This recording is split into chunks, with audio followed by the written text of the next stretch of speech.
The floor came up fast. One moment I had avocados in my hand and a basket on my arm.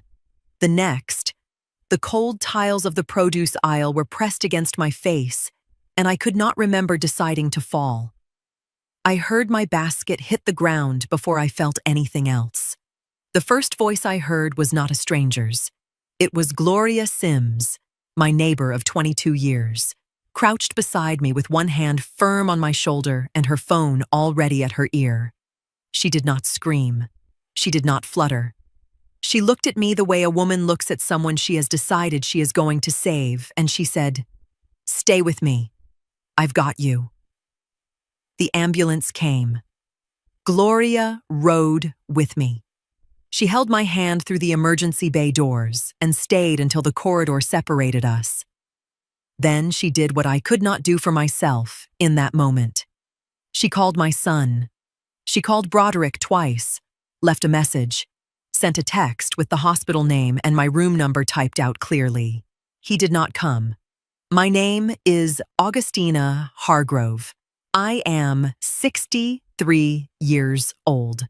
I spent 31 years building a life beside a man who believed that integrity was the only thing worth leaving behind. I raised a son in a house where discipline and love existed in the same breath.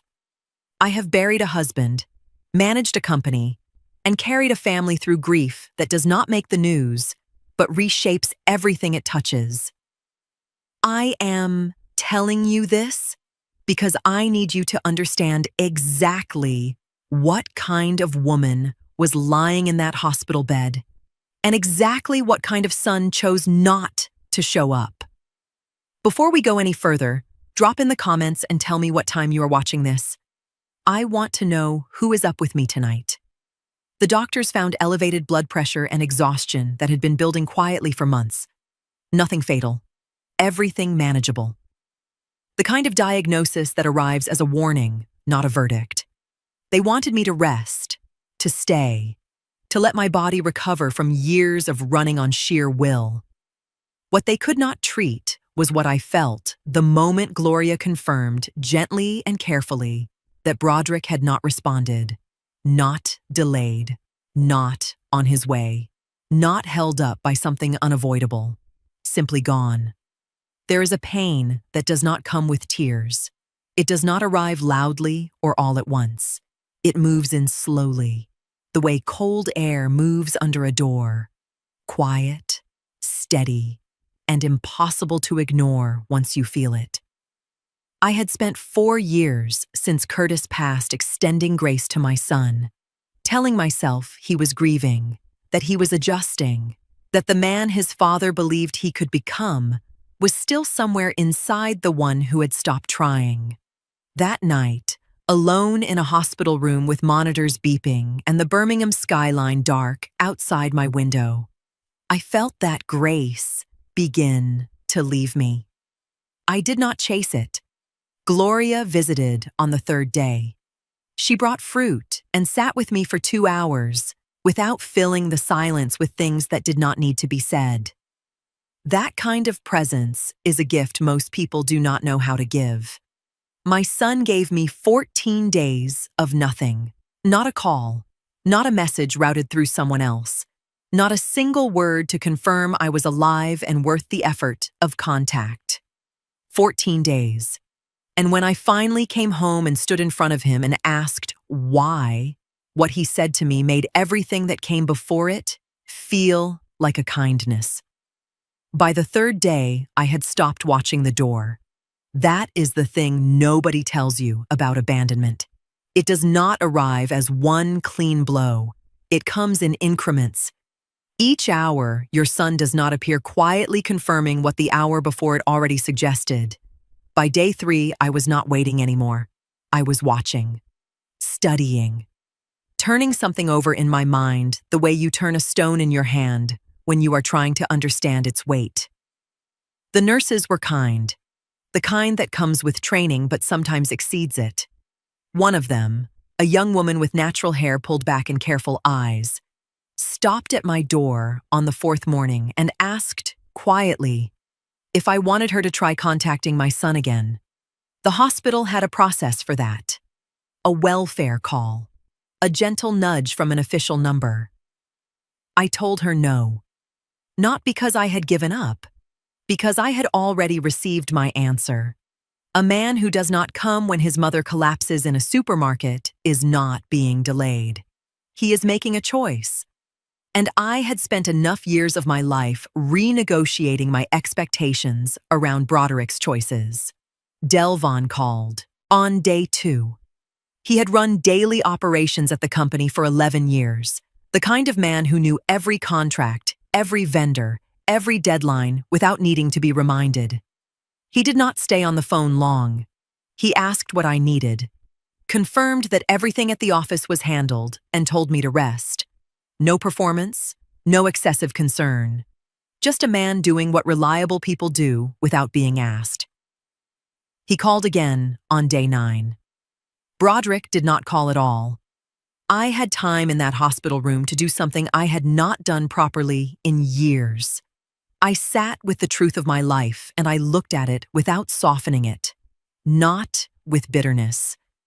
Bitterness would have been easier, cleaner. What I felt was something closer to clarity, arriving somewhere I had not expected it to land. The man who built everything beside me had been gone for 4 years. He had left me a company, a house, and a son he believed would eventually find his footing. He had trusted my judgment about when to hold on and when to let go. He had believed, right up until the end, that the people we love are capable of rising to the moment when the moment demands it. I had believed that too. 14 days in that room taught me something I could not unlearn. People do not reveal themselves in their best moments. They reveal themselves in yours. When everything is fine, anyone can show up.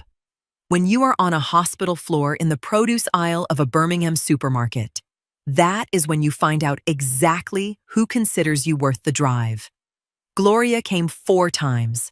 She brought food I could actually eat, sat in the vinyl chair beside my bed, and never once asked me how I was holding up in a way that required me to perform recovery for her comfort. On the last night before discharge, I lay awake for a long time, not upset, not tearful, just quiet. In the way you go quiet when something has finished shifting inside you and the new arrangement has settled into place. I thought about what I was going back to. A house, a son who had not come, a decision I had been avoiding for longer than I wanted to admit. By morning, I knew I was not the same woman who had dropped avocados on a supermarket floor 2 weeks before. What I did not know yet was that Broderick was about to make sure of it. I drove myself home from the hospital on a Friday morning with a discharge sheet in my passenger seat, and 14 days of silence sitting in my chest like something calcified. Broderick's car was in my driveway. He had not come to the hospital, had not called once in 2 weeks. But he was here now, parked in my driveway like a man who had done nothing that required explaining. Marlo was with him. She was standing in my doorway in a cream blouse with her arms loosely folded, and she watched me pull in with an expression that was not quite concern and not quite anything else. I took my bag from the back seat. I walked to my own front door. I did not rush. Inside, Broderick was standing in the middle of my living room. He looked well, rested. He had the particular ease of a man who had not lost a single night of sleep over something that had cost me 14 of them. I set my bag down. I looked at my son. I asked him one question. Why did you not come? He did not look away. He did not search for words or shift his weight or do any of the things a person does when they know they owe you something. He looked at me with a steadiness that took me a moment to identify. And then I recognized it. Certainty. He was certain he had done nothing wrong. "Mom," he said, "you weren't that important." The room did not change. The light through my front window stayed exactly the same. Marlo made a sound behind him, small, involuntary, shaped like amusement. And then she pressed her lips together as if she had just remembered she was supposed to be neutral. She had laughed. at that, in my house. I stood there for 3 full seconds. I counted them without meaning to. Then I picked up my bag, walked down the hall, and went into the room where I had spent 31 years sleeping beside the man who had built everything we had from nothing. I did not slam the door. I closed it quietly. Quietly is always more final. There was a chair in the corner of that room, worn dark leather, the left armrest cracked along the seam, the cushion shaped permanently by years of the same body sitting in the same position. Curtis had refused to replace it twice. He said a chair that knew you was worth more than one that looked good. He had made every significant decision of his professional life in that chair. Contracts, partnerships, the hard calls that kept the company alive in years when it should not have survived. I sat in it. I did not cry. I want to be clear about that. What moved through me in that chair was not grief and it was not rage. It was something that had been building for 4 years and had finally found its shape. A decision. Arriving not as a dramatic moment, but as a quiet settling. The way water finds its level without any effort at all. I thought about Caleb. I thought about Renee.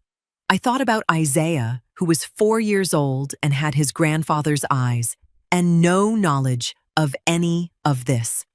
Those children had not chosen their parents. They had not chosen any of this.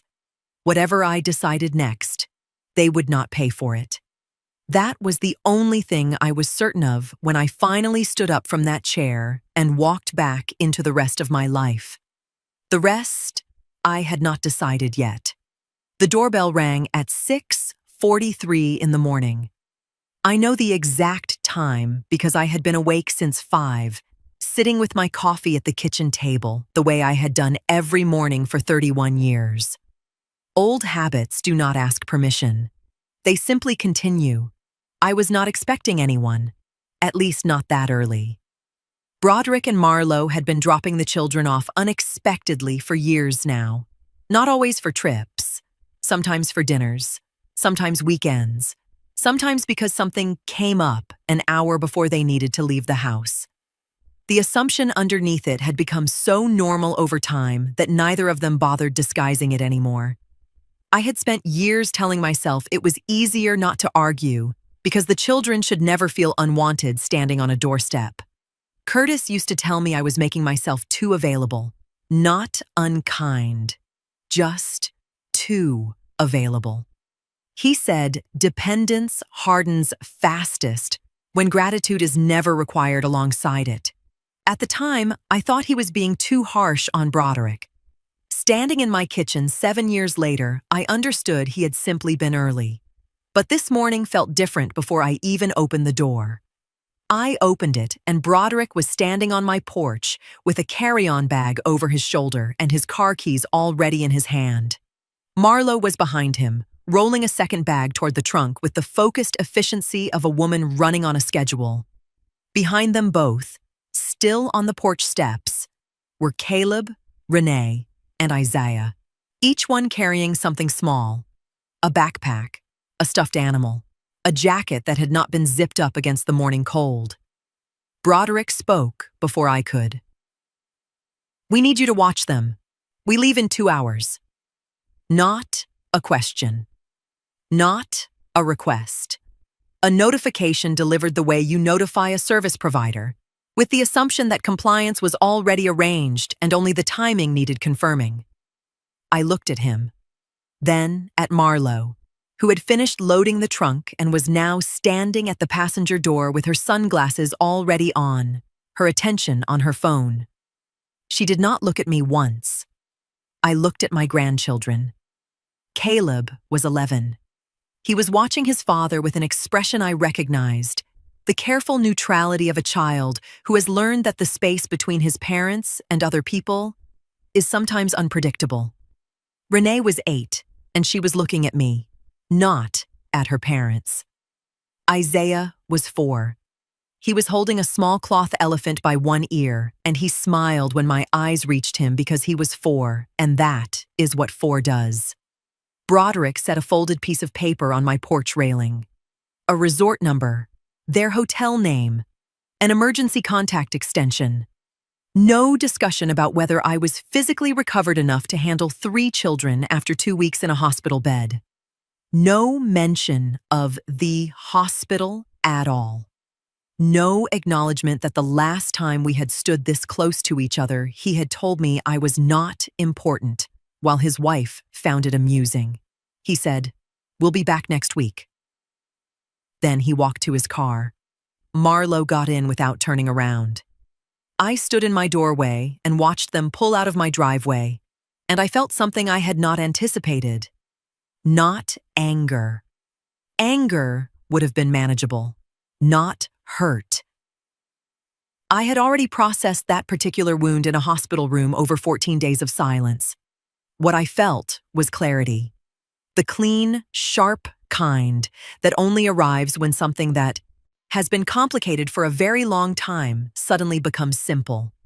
I looked at the paper Broderick had left on the railing. Then I looked at my 3 grandchildren standing on my porch in the early morning cold, with their small bags and their quiet faces and their complete innocence of everything their parents had constructed around them.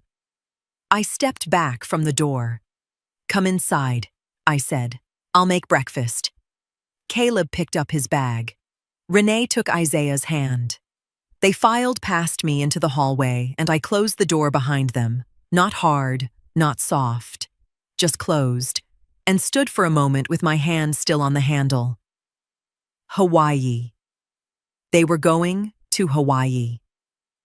I walked to the kitchen to start breakfast, and somewhere between the eggs and the orange juice, a thought arrived that I did not push away.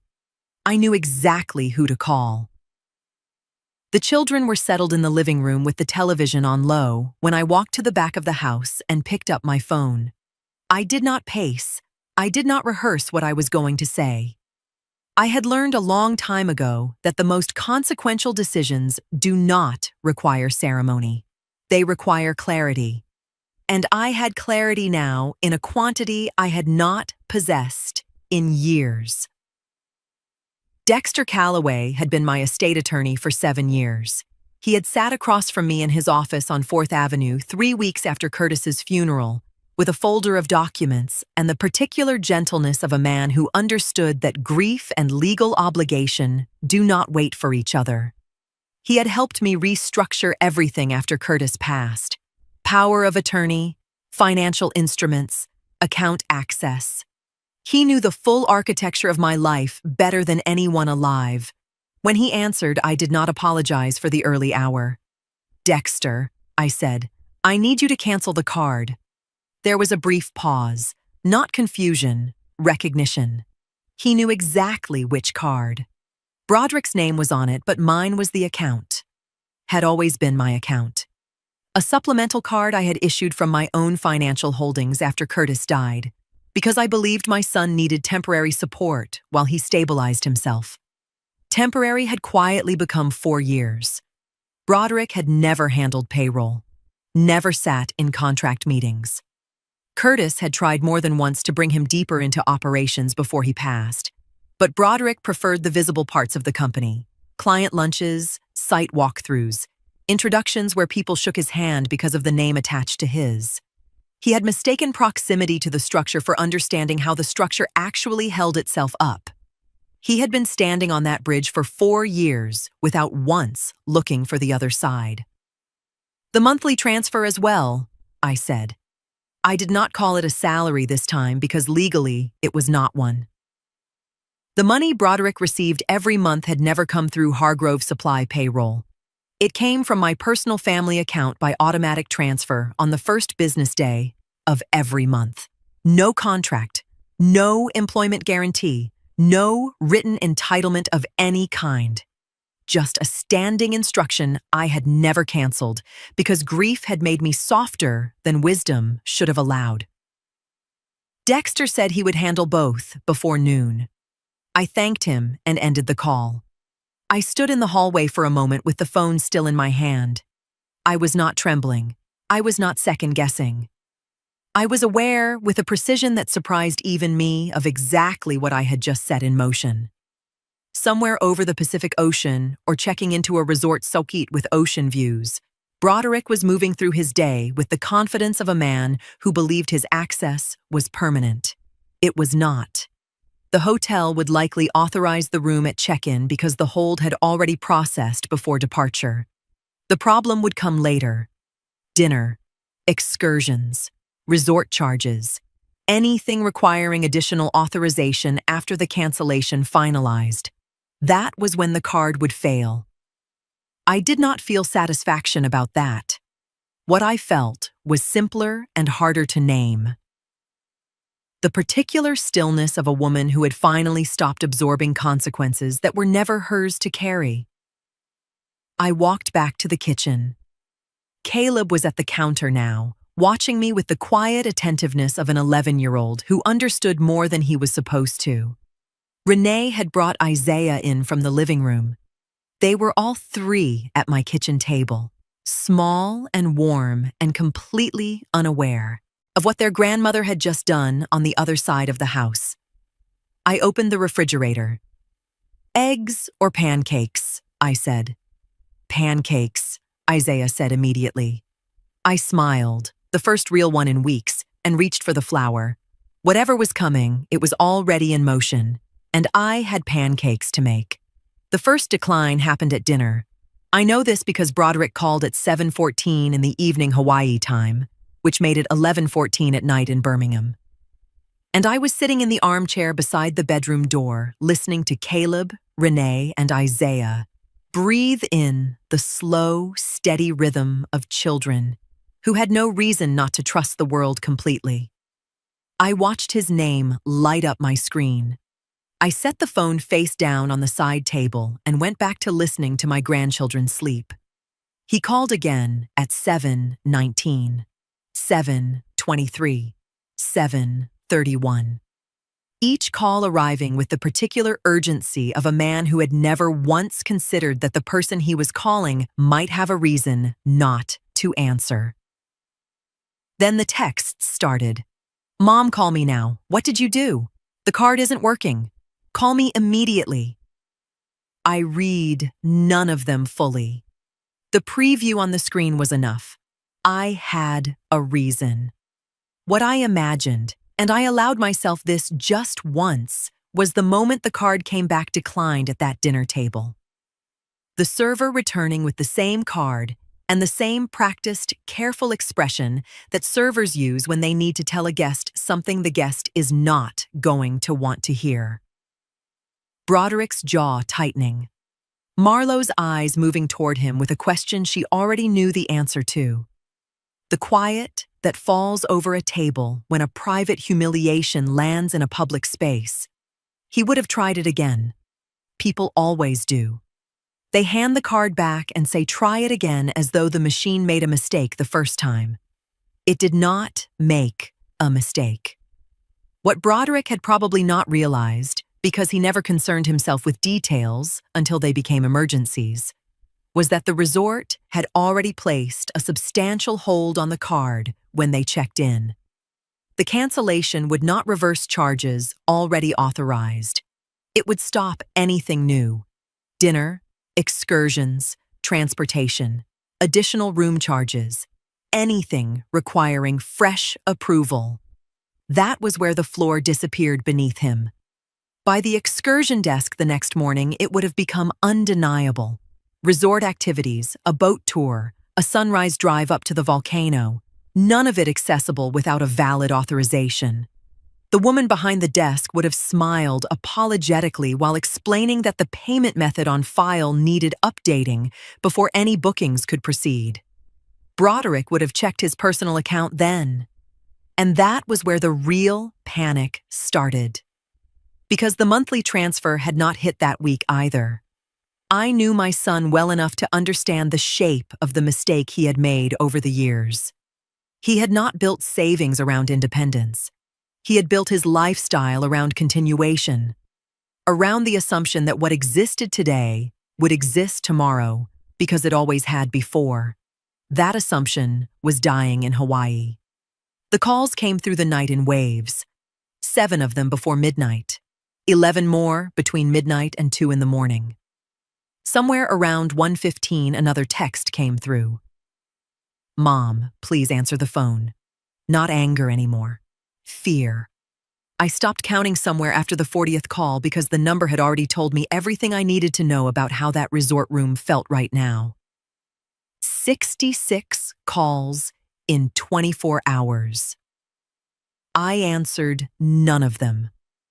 I want to be precise about something because it matters. I was not ignoring my son out of cruelty. I was not sitting in that chair savoring anything. What I was doing was something far quieter and far more permanent than revenge. I was finished. Not angry, finished. Not hurt, finished.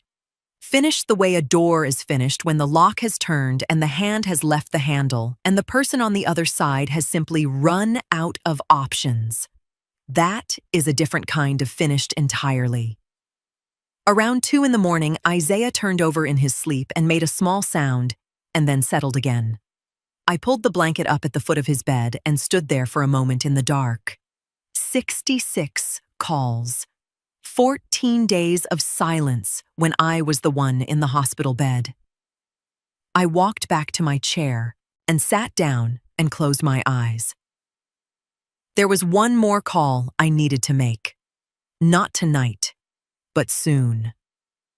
3 days into the Hawaii trip, I called Dexter again. The children were at the kitchen table finishing lunch. Caleb had his nose in a book he had pulled from my shelf, one of Curtis's old business biographies, which made me pause for half a second before I walked to the back hallway and closed myself in quietly. Dexter answered on the second ring. "I'm ready," I said. "Finalize everything." There was no surprise in his voice. There never was with Dexter. He had the particular steadiness of a man who had watched enough families fracture over money and grief to understand that the conversations people put off the longest are usually the ones that needed to happen first. We had discussed the framework informally 18 months after Curtis passed. Not because I had expected things to deteriorate this far, but because Curtis himself had made it clear before he died that the company's future needed to be protected by structure, not sentiment. Most of the documents had already been drafted years earlier. Dexter had prepared the trusts, the succession protections, the conditional inheritance language, all of it, and stored everything securely waiting for my instruction. He had told me then that if the day ever came, we would not be building anything from scratch under emotional pressure. We would simply be activating protections that had already been carefully prepared. That mattered to Curtis. It mattered to me now. "I understand," Dexter said quietly. The will restructure took the longest to walk through. Broderick would remain mentioned. Dexter was firm on that, because removing him entirely without documentation created grounds for contest. But what he stood to receive was now conditional on a formal performance review of his role at Hargrove Supply. Benchmarks that had been agreed upon when Curtis was still alive and that Broderick had never once attempted to meet. That conditionality had always existed in Curtis's intention. Now it existed in writing. The irrevocable trust for Caleb, Renee, and Isaiah was the part that settled something deep in my chest. Education expenses, healthcare provisions, and essential living costs, administered quarterly by Dexter's office directly. Neither Broderick nor Marlowe could access it, redirect it, or petition against it. Irrevocable meant exactly that. Once signed, it could not be undone by anyone, including me. I signed the documents electronically through Dexter's secure portal before the call ended. A notary from his office handled the remaining certifications that same afternoon. By 4 o'clock, everything was complete, filed, and legally binding. Broderick was still in Hawaii.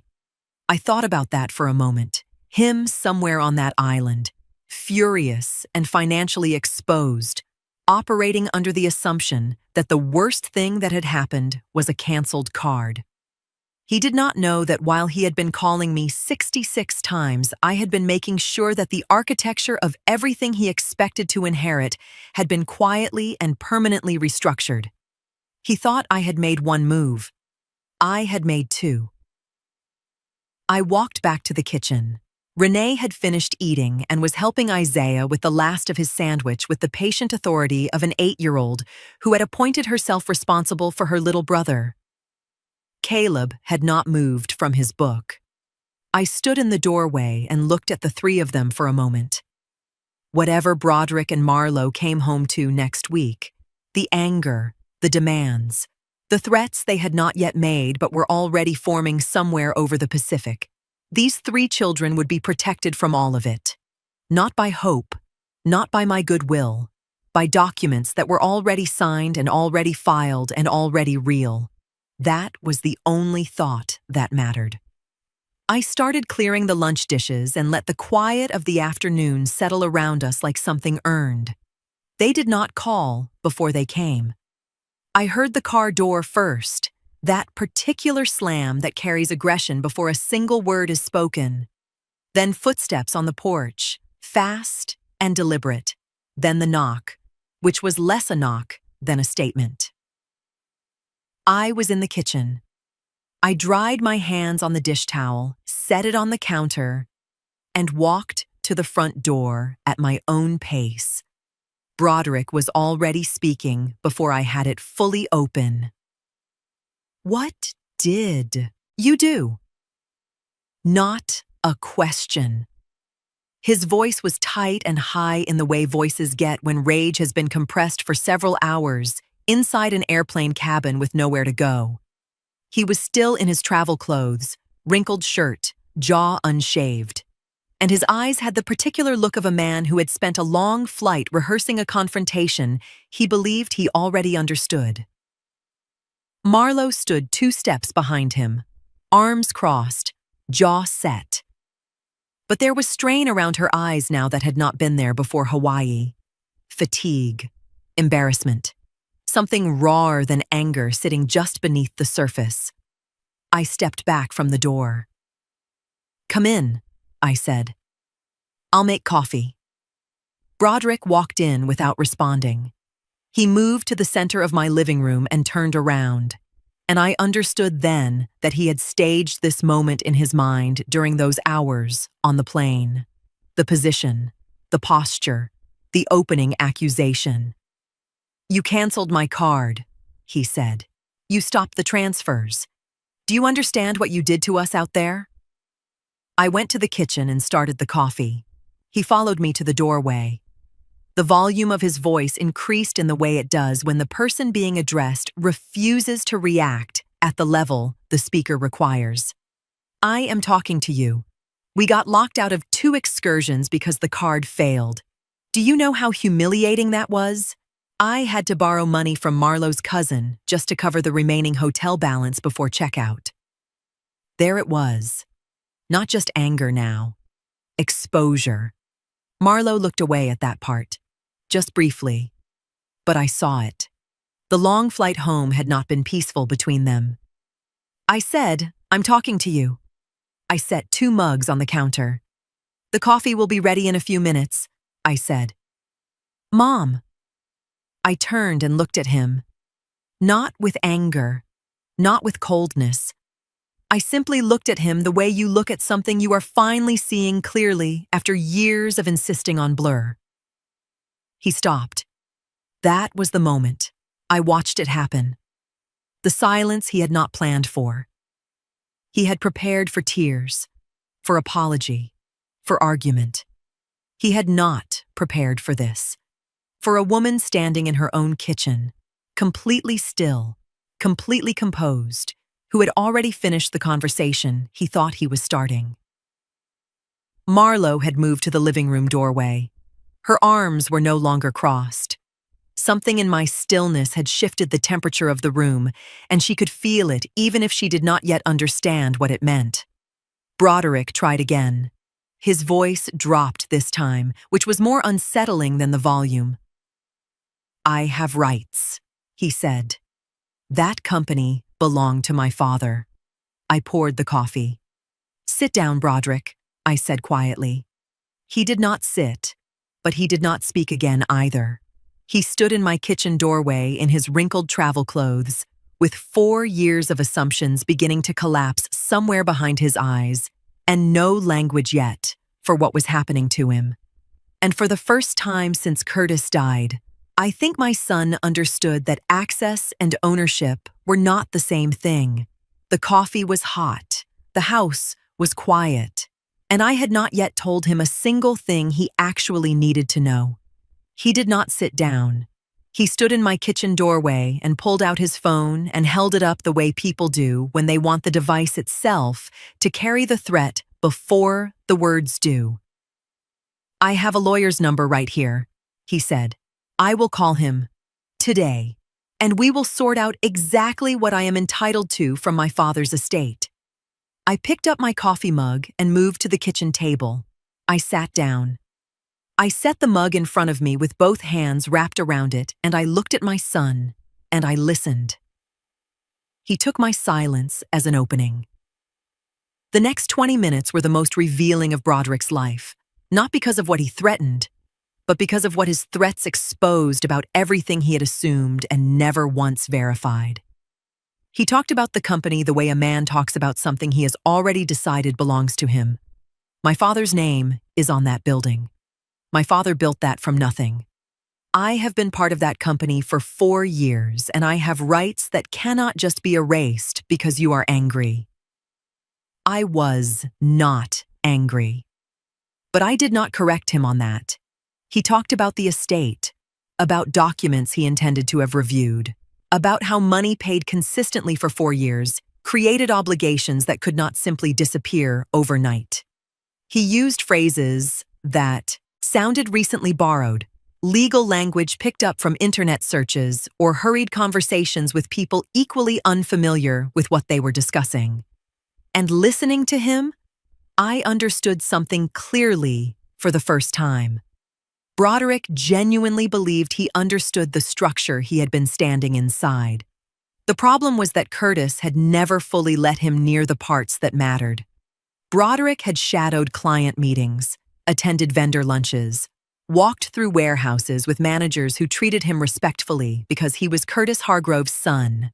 But when actual operational decisions happened, ownership structure, succession planning, corporate filings, tax exposure, account authority, Curtis handled those privately with attorneys, accountants, and eventually with me. Not because he was cruel, because he knew our son preferred inheritance to responsibility. Broderick had mistaken visibility for authority for so long that he no longer understood the difference between them. I let him finish. What Broderick did not know, what he had never once properly investigated in 4 years of using that card and accepting those transfers, was that Hargrove Supply Company had been incorporated solely in Curtis's name and transferred entirely to me upon his death through a spousal succession clause Curtis's attorney drafted in 2009. There was no joint ownership, no equity share allocated to any child, no founding document anywhere carrying Broderick's name. The monthly transfers had never come through company payroll. They came from my personal family account by standing authorization after Curtis died because I believed my son needed temporary support while he stabilized himself. Temporary had simply never ended. There was no implied contract, no protected compensation structure, no executive agreement. There was a mother's generosity extended too long to a man who had never once asked where the money actually came from. He had threatened lawyers he could not afford, with arguments that would not survive a single consultation with anyone who actually understood estate law. I knew all of this sitting at that table with both hands around my coffee mug. Marlo had come into the kitchen by then. She stood near the refrigerator with her arms at her sides now. The crossed posture had disappeared somewhere in the middle of Broderick's speech. She was watching me the way people watch someone they suddenly realize has been holding much more power than they assumed. Broderick finished. The kitchen was quiet. He looked at me and waited. I set my mug down carefully. Then I looked at my son. This man I had carried and raised and protected and extended grace to long past the point where grace was serving either of us. And I said the one thing he had never prepared himself to hear. Your father left me responsibility, Broderick, not you authority. Nothing moved after that. Not immediately. The refrigerator hummed softly behind Marlowe. Somewhere outside, a car passed slowly down the street. Broderick stood there with his phone still in his hand, but the posture had changed now. The certainty had gone out of him little by little during his own speech. What I said simply removed the last place it had left to stand. And then, without another word, Broderick sat down. Broderick went to the company 2 days after he came to my house. I know because Delvon called me at 10:47 in the morning, not in panic, not with alarm, just the measured tone of a man reporting a development he had already handled. He came in, Delvon said. I want you to know it has been addressed. I thanked him and asked him to tell me everything. Broderick had arrived at Hargrove Supply just before 10. He had not called ahead. He walked through the front entrance the way he always had, with the ease of a man who had confused familiarity with authority, and went directly past the reception desk toward the back offices where Delvon worked. Delvon had been at his desk. He stood when Broderick came in. What followed, by Delvon's account, was 12 minutes of Broderick cycling through every angle he had. He wanted access to the company accounts. He wanted to review the current contracts. He wanted the staff to understand that he was Curtis Hargrove's son, and that his position in relation to this company was not something that could be managed by a PA operating on his mother's instructions. Delvon listened to all of it. Then he said, simply and without any particular emotion, that without written authorization from Augustina Hargrove, the sole owner of Hargrove Supply Company, he was not in a position to grant access to financial records, operational documents, after-hours entry, or staff. That this was not a personal decision. That it was the standing instruction under which he operated and had operated for 11 years.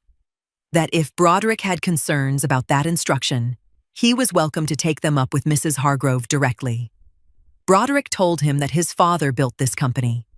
Delvon said, "Yes, sir." He did. That was all he said. He did not argue the point, did not elaborate, did not offer the conversation any more oxygen than those 3 words required. He simply confirmed the fact and let it sit there. Because the fact, stated plainly, made the argument that Broderick was trying to build collapse entirely on its own. Curtis Hargrove had built the company. That was true. His name was on the wall in the lobby in brushed steel letters that caught the morning light exactly the way Curtis had wanted them to when he commissioned them in 2003. That name was history. It was legacy. It was the reason 43 people still had employment, and the reason 3 states still had active contracts with Hargrove Supply. It was not a key. It had never been a key. Broderick stood in that office for another few minutes, by Delvon's account, doing what men do when the ground has shifted beneath them, and they have not yet decided how to leave the room with any dignity intact. Then he left. He did not slam the door. That surprised Delvon slightly. It surprised me too when he mentioned it. I sat with that detail after the call ended. A man who had slammed my car door hard enough to rattle the morning air had left Delvon's office quietly. Something had reached him in that room that my kitchen had only begun. He was starting to understand. Not everything. Not yet. But enough to walk out of his father's company without making a sound. And that told me more about where his mind had gone than anything he could have said. I set my phone down and went back to what I was doing. There was still one more move neither of them had seen coming. Marlo called on a Thursday morning. Not Broderick. Marlo. Alone. That told me everything before she said a single word. I was at the kitchen table with my second cup of coffee when my phone lit up with her name. I looked at it for 2 full rings. Then I answered and said nothing. Just waited. Because the person who speaks first in a conversation like this one hands over something they cannot get back. Augustina. Her voice was warm, measured, the particular warmth of someone who has rehearsed the temperature of what they are about to say.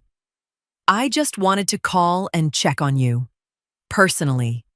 Woman to woman. I said, I'm fine, Marlo. Good, good, I'm glad. A pause. Brief, manufactured. I've just been thinking about everything. About the kids, mostly. You know how children absorb tension. Caleb, especially. He's at that age where he notices more than we think. She was not wrong about that, which was precisely why she had chosen it. Children are resilient, I said. They are, she agreed, quickly. They really are. I just think, and I say this because I care about this family, that the longer this goes on, the harder it becomes for everyone. Including you. Another pause. People talk, Augustina. You know how communities are. People see things, they draw conclusions. And it would be such a shame if people started asking why a woman in your position would cut off her own son. What that looks like from the outside. There it was, dressed in linen, delivered with a soft voice and careful eyes I could not see but could hear perfectly. A threat built from the outside in. Reputation first, then family. Then the children as the opening act to make sure I was already tender before the real pressure arrived. I let the silence sit for a moment after she finished. I hear you, I said. I just think if we could all sit down together. I hear you, Marlo, I said again. Same words, different weight. She stopped. Take care of yourself, I said. And I ended the call. I set the phone on the table. I did not move for a moment, not because I was shaken. I was not shaken. I was thinking about something Curtis had told me once, early in our marriage, when a business partner had tried something similar in a negotiation. He had said that the person who threatens you with other people's opinions has already run out of real leverage. They have nothing left but noise. Marlo had nothing left but noise. I pulled a notepad from the kitchen drawer. I wrote down the date, the time. I wrote her exact words, as close to verbatim as my memory could hold them. The part about community reputation. The part about what things look like from the outside. The part about it being a shame. I noted the tone, the sequence, the fact that Broderick had not been on the call. Then I took a photograph of the page with my phone and sent it to Dexter with 4 words. For the file. Marlo. His response came 11 minutes later. Received. Already noted. I folded the notepad closed and finished my coffee. Whatever Marlo believed she had accomplished with that phone call, what she had actually done was hand me something far more useful than anything Broderick's threats had produced. Documentation has a way of outlasting everything. I called Dexter on a Friday morning with the windows open and Birmingham coming alive outside in the particular unhurried way it does when the weather has finally decided to cooperate. Activate the trust accounts, I said. All 3. He had been expecting the call. The accounts for Caleb, Renee, and Isaiah had already been established as part of the irrevocable trust finalized during the Hawaii week. The structures existed. The provisions had been drafted carefully years earlier, then updated after Curtis passed. What they needed now was my authorization to begin scheduled administration. Dexter's office would handle everything directly. Education expenses routed to their schools. healthcare provisions managed through designated medical accounts, a structured housing supplement reviewed quarterly against verified expenses tied specifically to the children themselves. Not a dollar would move through Broderick or Marlowe personally. That was not punishment. That was protection. Dexter walked me through the activation confirmation and told me the first distributions would begin processing within 10 business days. I thanked him and ended the call and sat for a moment with the specific quietness of a decision finally catching up with its own intention. I thought about what Broderick and Marlowe would do when they found out. Broderick would be angry. But the anger would have nowhere useful to land because the trust was irrevocable and administered independently through Dexter's office. No parent override, no emotional negotiation, no ability to liquidate or redirect funds because a household budget became strained. He could call it controlling if he needed to. People often rename consequences when consequences arrive somewhere they never expected them to. Marlowe would be more strategic in her response. I already knew that from the phone call she made earlier that week. She would frame herself as the reasonable one, the concerned mother. She would talk about family unity and emotional damage and how harmful it was for children to grow up around financial tension.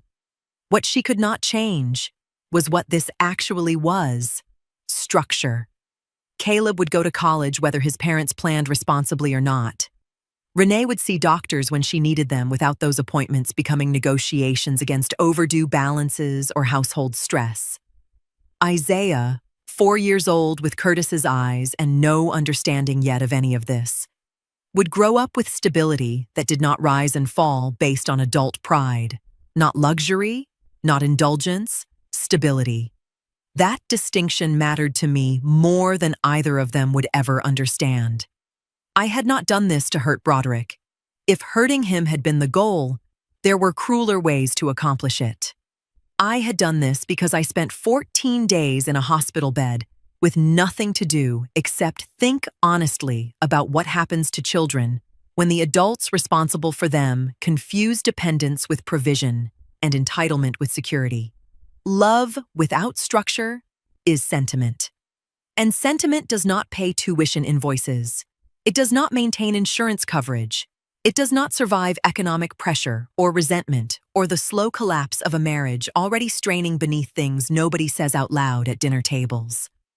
Curtis understood that long before I did. He built an entire company on the principle that care without accountability eventually stops being care at all. It becomes maintenance, temporary rescue, delay disguised as love. I was simply applying the same principle to the people who mattered most. I stood from the table and carried my coffee to the window. 2 houses down, a man was walking a dog that kept stopping every few feet to investigate the same patch of grass with renewed seriousness each time. Ordinary morning in Birmingham. Nothing outside had changed. Inside my life, everything was finally standing where it should have been years earlier. What came next would test that. I already knew it. Delvon came to the house on a Saturday afternoon, not for business.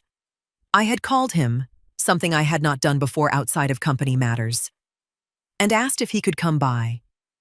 He arrived at 2 o'clock with the quiet punctuality that had made him indispensable to Curtis, long before it made him indispensable to me. I made tea.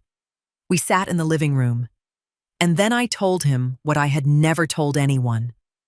3 weeks before Curtis died, he had a good afternoon. That happened sometimes near the end, a window of clarity and energy that felt like a gift, and a cruelty at the same time, because you knew exactly what it was borrowed against. He had asked me to help him to his chair, the worn leather one in the corner of our bedroom that he had refused to replace twice, because he said a chair that knew you was worth more than one that looked good.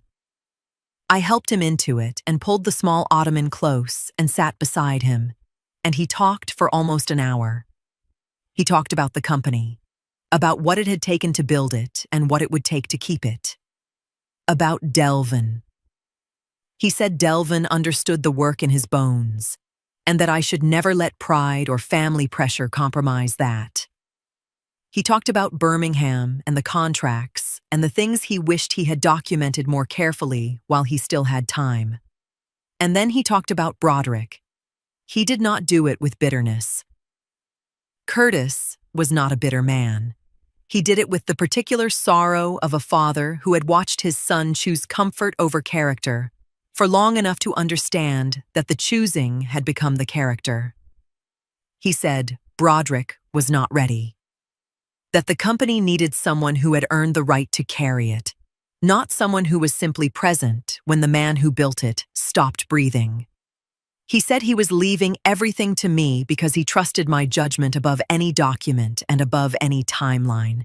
And then he said something I had turned over in my mind every day for 7 years. He said I would know when the moment came to stop holding Broderick up.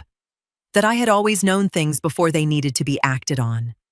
That when I knew, truly knew, I should not hesitate out of guilt or grief or love. Because holding someone up who refuses to stand is not love. It is slow damage dressed as devotion. I had waited 7 years for that moment. I told Delvin all of it. He sat across from me with his tea untouched and his hands folded, and he listened the way he always listened. Completely, without interruption, without rushing toward a response. When I finished, he was quiet for a long moment. Then he said, "He knew you would handle it right." That was all. It was enough. I looked at the chair in the corner of the room from where I was sitting. The cracked left armrest. The cushion shaped by 31 years of the same body, making the same decisions. I had sat in it the day Broderick told me I was not important. I had sat in it the night I came home from the hospital. Curtis had sat in it the afternoon he told me I would know. I had known. Standing in my kitchen doorway, watching my grandchildren file into the house with their small bags and their quiet faces, while their parents drove to the airport without looking back. I had known exactly then. Broderick came alone this time, no Marlowe behind him, no raised voice before the door opened.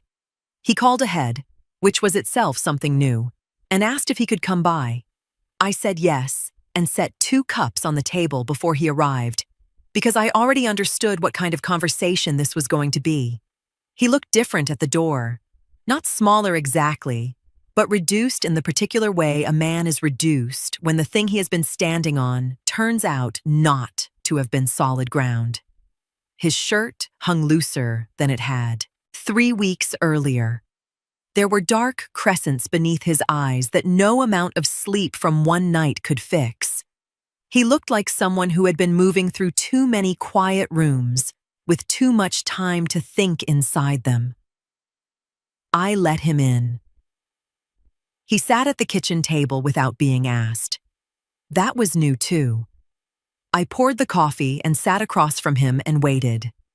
Outside, a car passed slowly. The refrigerator made its low, familiar sound. Broderick looked at the table for a long moment before he looked at me. "The lawyers I called," he said. "Both of them." He stopped, started again. "They said I don't have a case. Either of them, on any of it." I said nothing. "The transfers weren't contractual. The card was your account. The company transferred to you legally when Dad died, and there's nothing in the estate that gives me operational authority without your approval." He said it the way a man recites something he has had to hear several times before it finally settles somewhere permanent. "They said I would be paying legal fees just to lose slower." I wrapped both hands around my mug. "Broderick," I said quietly. "I know." He looked up. "I know what they told you," I said, because none of it was ever in question. He absorbed that slowly. I watched it move through him, not as a blow, but as the final piece of something he had been assembling reluctantly for weeks. The shape of it was not what he had expected. Men who grow up inside structures they did not build often mistake access for ownership until someone finally explains the difference in language the law recognizes. What Broderick's face told me was that it felt less like injustice and more like embarrassment. The specific embarrassment of realizing you have been arguing loudly in a room where everyone else already knew the answer. He was quiet for a while. Then he rubbed one hand across his jaw and looked toward the window before he spoke again. Marlo took the kids to her mother's for a few days last week, he said finally. In Decatur. He gave a small, humorless laugh. She said she needed space from all this. I believed that. The Hawaii trip had done more damage than the canceled card itself. Humiliation has a way of exposing things that were already weak before the embarrassment arrived. The borrowed money, the airport arguments, the silence during the flight home. None of that had started in Hawaii. Hawaii had simply stripped away the distractions hiding it. And a woman like Marlo, I understood, did not stay steady inside situations that threatened the image she had built around herself. I did not say any of that. I'm sorry to hear it, I said. And I was, not for Marlo, but for what it would mean for Caleb and Renee and Isaiah to navigate tension they were too young to deserve and old enough to feel anyway. Broderick looked at me with an expression I had not seen on his face since he was very young. Not anger, not entitlement. Something unguarded and tired and almost honest. I went by the office again yesterday, he said quietly.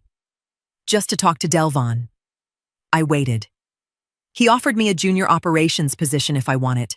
Real responsibilities. Entry-level management track. Said if I stay long enough and actually learn the business, things could look different later. That landed somewhere deep in me, because I knew immediately whose voice was underneath that offer. Curtis's. Broderick looked down at his hands. I didn't come for anything, he said. I just needed you to know that I understand now. I looked at my son. What I felt sitting across from him in that moment was not what I had expected. Not satisfaction, not vindication, just the quiet that settles over a thing that has finally finished becoming what it was always going to be. I picked up my mug. Stay for breakfast, I said. Broderick stayed for breakfast that morning. He ate quietly. We did not fill the silence with things that did not need to be said. Once, halfway through the meal, he asked if I still made the biscuits the way Curtis liked them, with the extra butter folded in cold instead of softened first. I told him yes. That was the closest either of us came to talking about what had really happened. When he left, he paused at the door for a moment. Not long, just a breath. And then he said something I had not expected. I start Monday, he said quietly. I looked at him. At the warehouse. Delvon said if I'm serious about learning the company, I start where everybody else starts. Not executive offices, not meetings, the warehouse, inventory, scheduling, morning reports, loading docks. Real work. I nodded once. Good, I said. He stood there another second like he wanted to say more. Then he walked to his car and drove away.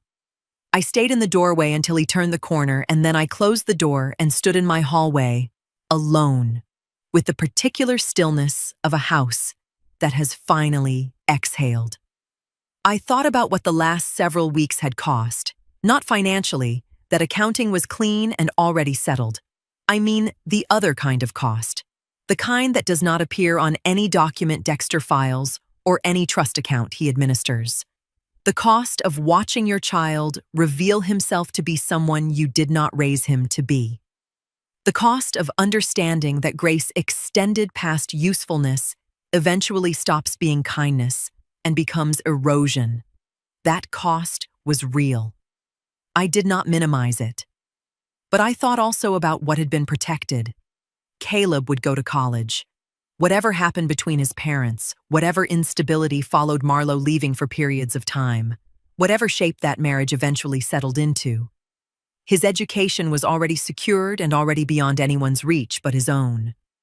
Renee would receive medical care without household tension, deciding whether appointments were postponed another month. Isaiah, 4 years old and entirely unaware of any of this, would grow up with stability that did not disappear every time adults made reckless decisions. They would never fully understand what almost happened around them. That was enough. More than enough. The company was secure too.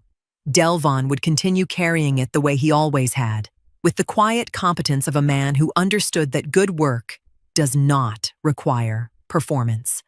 And for the first time in years, Broderick might finally learn what Curtis spent so long trying to teach him. That legacy is not inherited through blood alone. It is earned through responsibility. Curtis had known that before I did. He had known a great many things before I was ready to act on them. I walked to the bedroom. The chair was in its corner where it had always been. Worn, dark leather.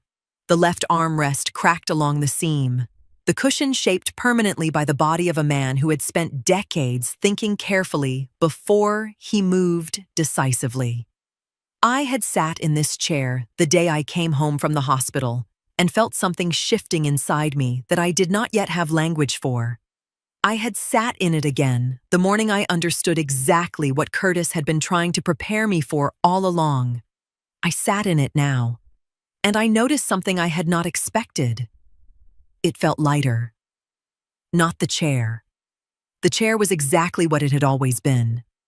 But the weight I had carried into it every other time I sat down was gone.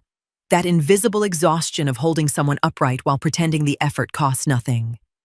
The labor of protecting a grown man from consequences he should have faced years earlier. It was gone. I sat in Curtis's chair in the quiet of a Tuesday morning in Birmingham, and for the first time in 11 years, I felt only my own weight. It was lighter than I remembered. I closed my eyes and let the house settle around me in complete stillness, and I thought, with more peace than I had managed before, that this was exactly what Curtis meant when he said I would know. I had known. And this time, I had not hesitated.